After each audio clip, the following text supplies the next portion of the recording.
minasyaitonirrajim. Bismillahirrahmanirrahim.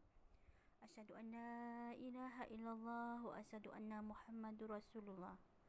Allahumma shalli ala sayyidina Muhammad wa ala ali sayyidina Muhammad. Alhamdulillahirabbil alamin. Wal aqibatu lil muttaqin. Wala udwana ila ala zalimin.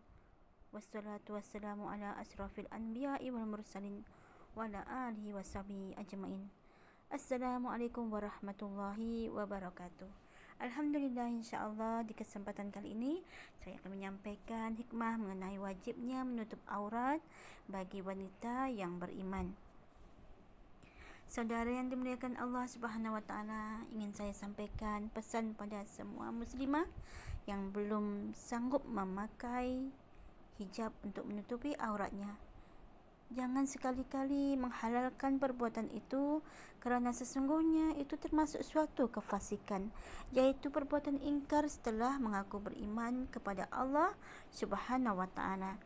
Dan kefasikan itu merupakan kekafiran, sebesar-besar perbuatan dosa, kerana perbuatan itu juga termasuk suatu kemunafikan.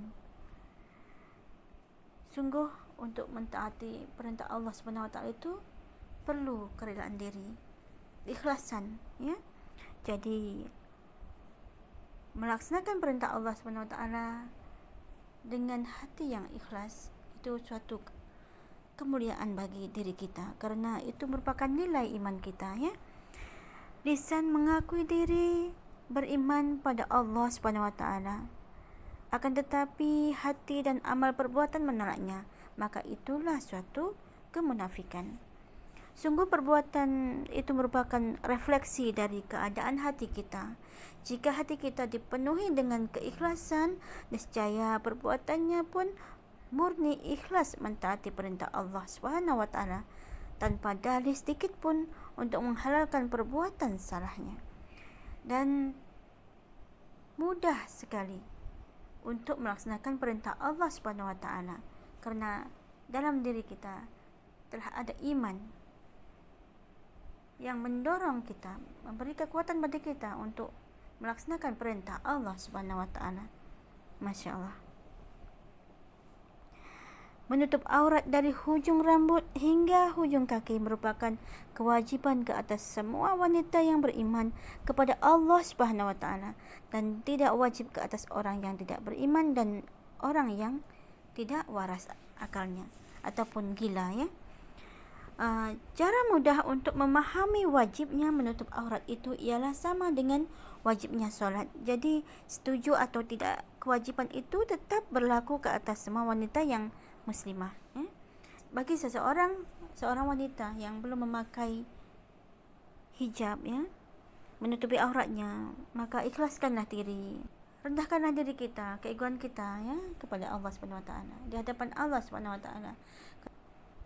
Jika seorang wanita muslimah itu ingkar pada perintah Allah Subhanahu wa taala dan tidak segera bertaubat hingga kematian menjemputnya, niscaya pada akhirnya ia akan kembali pada Allah Subhanahu wa taala dalam keadaan yang sangat rugi dan sengsara hidupnya di akhirat kelak.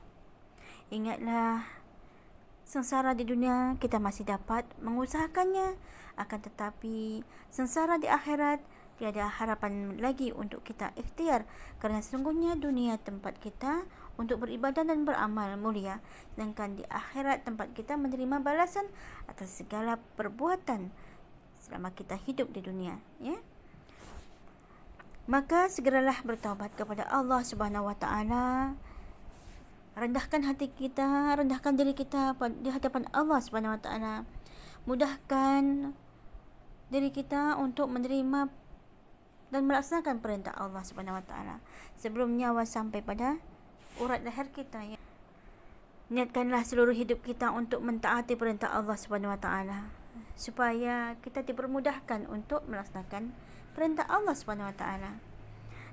Sesungguhnya kita sedang diuji dengan perintahnya. Benar-benar kita sedang diuji oleh Allah Subhanahu wa taala dalam melaksanakan perintahnya. Adakah kita sanggup? Adakah kita terpaksa? Ataukah adakah kita benar-benar beriman untuk mentaati perintah Allah Subhanahu wa taala? Saudara yang dimuliakan Allah Subhanahu wa taala, siapakah diri kita di hadapan Allah Subhanahu wa taala? Kita hanyalah hamba baginya. Dan seorang hamba itu benar-benar merendahkan dirinya di hadapan Tuannya. Tuan kita siapa? Allah Subhanahu Wa Taala. Sesungguhnya perintah Allah Subhanahu Wa Taala itu mudah dilaksanakan bagi orang yang benar-benar beriman dan berat bagi orang yang tidak beriman. Maka orang yang mengingkari perintah Allah Subhanahu Wa Taala, maka berhati-hatilah, karena pada saat itu terdapat kefasikan dalam diri, ya. Maka berhati-hatilah, karena dikhawatirkan akan terjerumus pada golongan orang-orang yang munafik. Naudzubillah min dzalik. Semoga kita semua wanita-wanita yang beriman terhindar dari segala perbuatan yang demikian, ya. Setiap kali Allah Subhanahu Wa Taala dan Rasulullah SAW perintahkan kita untuk beramal soleh, maka katakanlah dengan penuh keikhlasan, Sami'na wa ata'na ghufranaka rabbana wa ilaikal masir. Kami dengar dan kami taat. Ampunilah kami, ya Tuhan kami, dan kepadamu tempat kami kembali. Maka insya-Allah kita akan dimudahkan oleh Allah Subhanahu Wa Taala untuk melaksanakan perintah Allah Subhanahu Wa Taala. Dan apabila kita timbul rasa malas, maka insya-Allah kita akan diberikan kekuatan lagi untuk melaksanakan perintah Allah Subhanahu Wa Taala itu. Insya-Allah, ya. Ini merupakan sebagian daripada ayat Amanah Rasul, ya. Surah Al-Baqarah tadi. Jadikan amalan setiap hari, insya-Allah. Semoga kita diberikan kemudahan, ya, oleh Allah Subhanahu Wa Taala. Semoga kita sentiasa dapat melaksanakan perintah Allah Subhanahu Wa Taala dan sunnah Nabi Muhammad SAW dengan mudah. Semoga kita sentiasa memperoleh hidayah, inayah, maghfirah, rahmat dan redha Allah Subhanahu Wa Taala baik di dunia maupun di akhirat. Demikianlah, semoga bermanfaat. Mohon maaf jika ada kesalahan dan kekurangan. Subhanakallahumma wa bihamdika asyhadu an la ilaha illa anta astaghfiruka wa atubu ilaik. Maha suci Engkau, ya Allah, dan dengan memujimu, aku bersaksi bahawa tiada Tuhan yang berhak diibadahi dengan benar selain Engkau. Aku memohon ampun dan bertaubat kepadamu. Amin amin ya rabbal alamin.